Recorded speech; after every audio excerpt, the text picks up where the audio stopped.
There seems to be some confusion in the community about how the finals new rank score works, and you may have seen a video by content creator Ikazo noting instances of losing rank score when they won a match, and of someone else they knew gaining rank score when they lost one, which they were understandably puzzled by. This is a screenshot from Ikazo's video showing that instance of rank score being gained following a loss, and I've linked their original video below for you, so check that out. But just to be clear, this video isn't a direct reaction to Ikazo's video at all. I'm simply noting what their observations were. You can find plenty of similar observations like those in the finals official Discord too. So I want to show you how the rank score appears to be working in a way that differs slightly from the explanation provided by Embark, but importantly that despite that it's actually working exactly how it should work in those situations where you will sometimes receive a negative rank score when you win or a positive rank score when you lose. I'll use a couple of examples in a moment to show you why I think that's the case, but firstly let's put that explanation in context by watching the part of the video that Embark published about Ranked where their community lead Oscar Lundberg explains the ranking system for Season 3.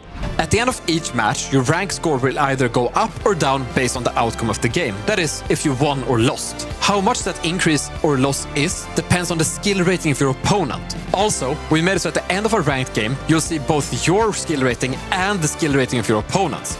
Something that we hope offers more insight into why your rank changed the way it did at the end of a game. So Oscar said, at the end of each match, your rank score will either go up or down based on the outcome of the game. That is, if you won or lost. How much that increase or loss is depends on the skill rating of your opponent. Note that on the screen here, it also says changes in rank score reflect your contribution and your team's performance relative to your opponent's rank score and performance. So we know that the rank score you receive will actually depend on three things: whether you won or lost, your contribution to the match, your team's performance relative to your opponent's rank score and their performance. Now you might ask, well, why can't rank score just refer to whether your team won or lost as the only factor it considers? That simple style of ranking works well for situations where you're ranking individuals who compete one-on-one, like in chess for instance, or ranking entire teams that compete. But when you need to rank individuals who compete in team competition, like the finals, you have to take both the team's outcome and the individual's performance into account. Otherwise, the system won't rank individuals correctly, especially when their teammates vary in skill. It also opens up the system to the risk of being manipulated, like smurfing for instance. So the rank score system needs to look at whether you won or lost, your contribution to the match and your team's performance relative to your opponent's rank score and their performance, but it's also that combination that can see situations arise that might seem a little odd at first glance, but those situations actually show that the rank score system is in fact working exactly how a rank score should work for the finals. Let's consider a couple of fictitious examples that will help to show why I think those seemingly odd situations that have been brought up happen to occur. In these examples, I'll use two fictitious teammates as a comparison. Player A has an individual rank score of 30,000, and then player B has only started playing FPS games recently and has an individual rank score of 300. Let's start with what you might consider a normal example. I'm making the numbers up here, but for the purposes of explaining the system, I think this works. In the first instance, players A and B's team and their opposition team have total rank scores that are about equal, say around 80,000, making this likely to be a close match overall. And the outcome is that their team has a comprehensive win. Good for them. Player A had a great game and their individual performance contributed a lot more to their team's win than player B. You'd kind of expect that. Player A gets an additional 1000 rank score, but because player B has a rank score well below the average for their opponents and there was a win, they still get an additional 200 rank score because the comprehensive win over a closely matched team carries some weight to the adjustment of the rank score. These are pretty expected outcomes, right? Well, now let's take a look at a more complex scenario. In this example, players A and B's team played a team with only half their team's overall rank rank score, and it should have been a walkover for them, but inexplicably they lose. Individually, player A had a terrible match, maybe the worst game they've played all season, so they get a negative 3000 rank score contribution. Not only because their team lost, but also because their performance was abysmal, their ranks being fairly lowered for poor performance. Conversely, player B actually stepped up and played a lot better than they individually usually do, but despite that, they weren't able to change the overall outcome. However,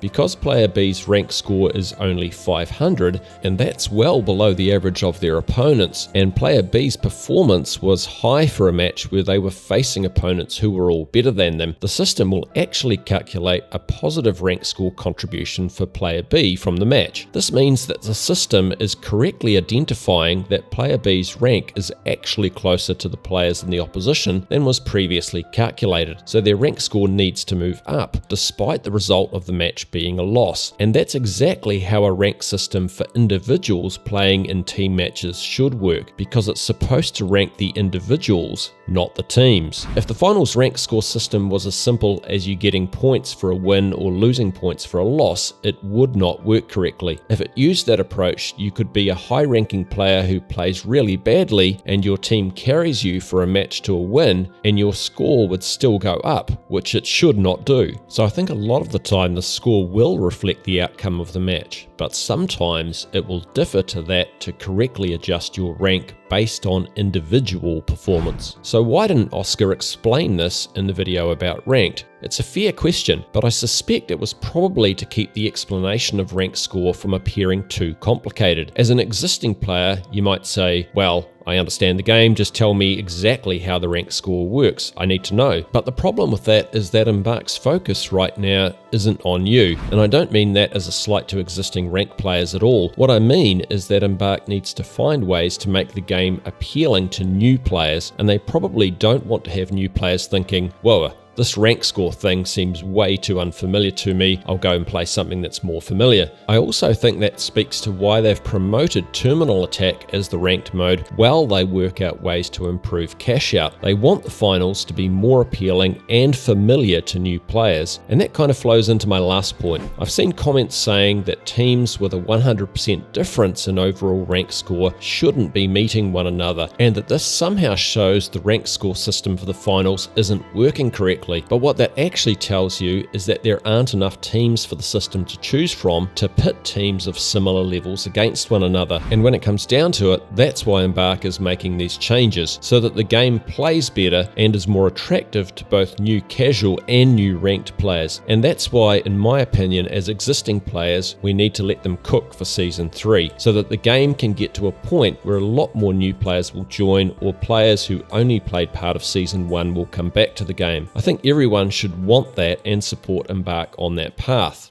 don't you?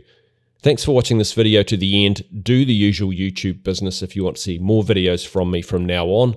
Give a like or comment as you see fit, and enjoy the rest of your day. Kia kaha. Stay strong. Everybody knows the world ain't right. Down on your knees, get up and fight.